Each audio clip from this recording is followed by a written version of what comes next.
अस्सलाम वालेकुम friends, welcome two मायराजो kitchen. अॼु असां मायराजो किचन में खणी आया आहियूं मज़ेदार tres लेचिस केक जी रेसिपी।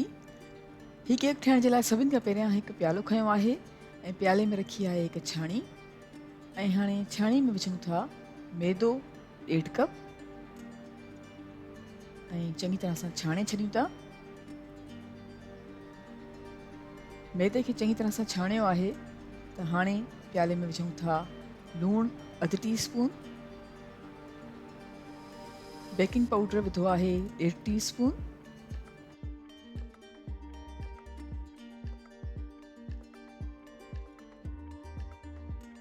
ऐं हाणे हिकु साइड ते मैदे वारे प्याले खे रखी छॾियूं था। हाणे असां हिकु ॿियो प्यालो खयों आहे ऐं उन में असां विझूं था 6 अदद अंडनि जी अछाण। असां 6 अदद अंडनि जी अछाण विधी आहे हिकु प्याले में, ऐं बाक़ी ज़र्दी बची वई आहे त हिकु ॿिए कप में अंडनि जी ज़र्दी रखे छॾियूं था।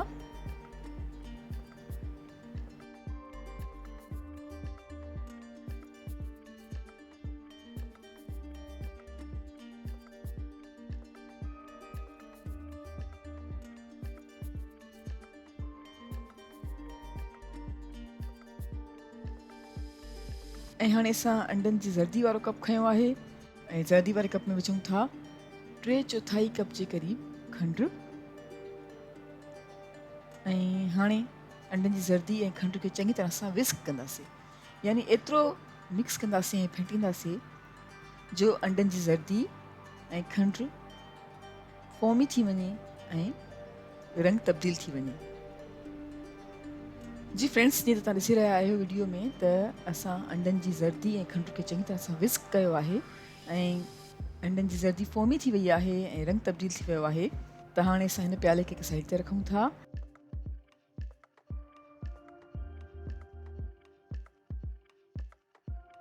ऐं हाणे खणूं था अंडनि जी अछाण वारो प्यालो ऐं उन में विझूं था खंडु 1/4 कप। ऐं हाणे अंडनि जी अछाण ऐं खंडु खे बि चङी तरह सां विस्क कंदासीं जेसि ताईं त अंडनि जी अछाण जेका आहे फोमी थी वञे।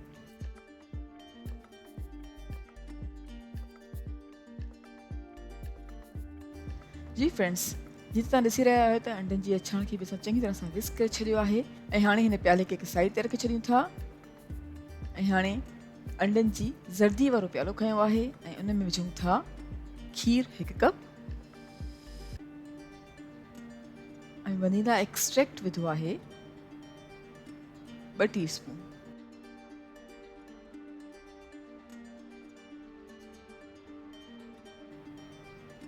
चङी तरह सां मिक्स कयूं था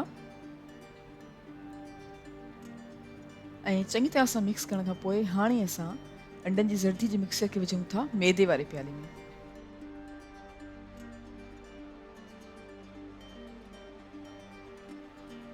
अंडनि जी ज़र्दी खे मैदे वारे प्याले में विझी मैदे सां गॾु चङी तरह सां मिक्स कयूं था।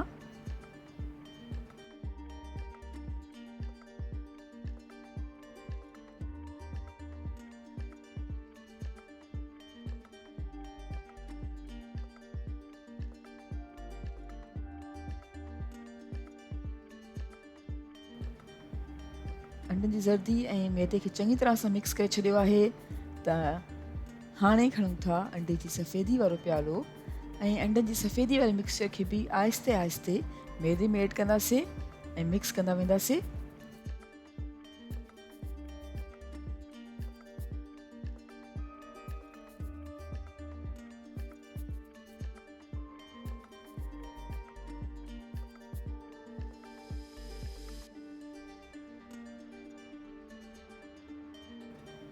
चङी तरह सां अंडे जी सफ़ेदी खे बि असां मैदे सां गॾु मिक्स करे छॾियो आहे।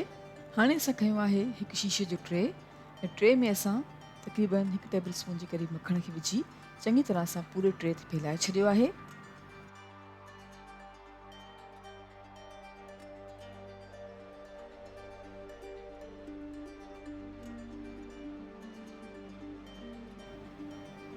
ऐं मखण खे चङी तरह सां ट्रे में फैलाइण खां पोइ असां मैदे ऐं अंडनि जो मिक्सचर विधो आहे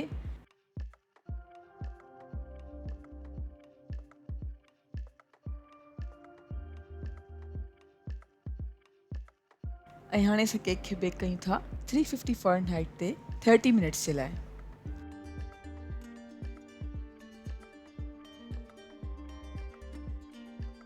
जी फ्रेंड्स, असां 350 फ़ारेनहाइट ते अध कलाक जे लाइ केक खे बेक कयो आहे ऐं केक बिल्कुलु रेडी थी चुको आहे। हाणे असां केक खे 30 मिनट्स जे लाइ रूम टेम्परेचर ते छॾे ॾींदासीं ऐं फोर्क जी मदद सां, कांटे जी मदद सां केक में होल्स ठाहियूं था, जीअं तव्हां वीडियो में ॾिसी रहिया आहियो।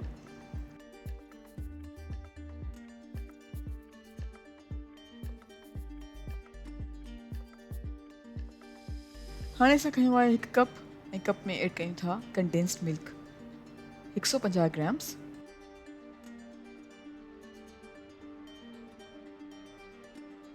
गार्निशिंग मिल्क आहे 12 आउंस।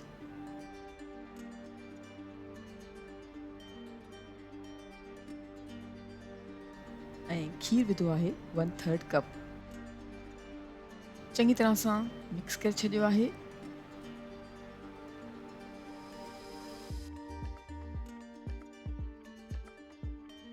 ऐं हाणे इन मिल्क जे मिक्सचर खे असां विझूं था केक जे मथां ऐं चङी तरह सां फैलाए छॾींदासीं। ऐं चङी तरह सां फैलाइण खां पोइ असां केक खे रखूं था फ्रिज में ऐं रेफ्रिजरेट कंदासीं पूरी राति जे लाइ।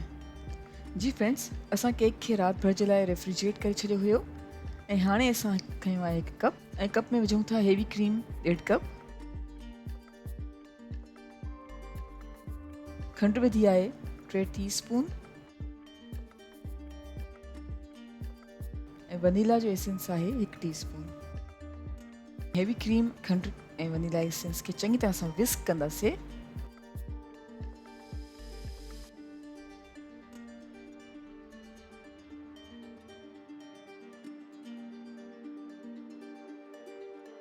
ऐं फ्रेंड्स, हाणे असां हेवी क्रीम जी मिक्सचर जी लेयर लॻाईंदासीं केक जे मथां ऐं चङी तरह सां फैलाए छॾींदासीं।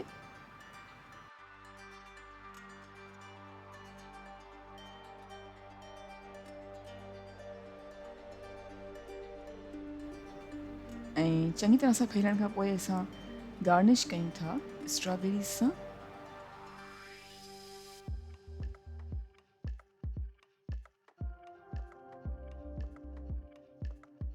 ऐं असांजो 3 स्लेचिस केक सर्विंग जे लाइ बिल्कुलु तयारु आहे। उमेदु कयूं था तव्हांखे असांजी अॼु जी केक जी रेसिपी ज़रूरु पसंदि आई हूंदी।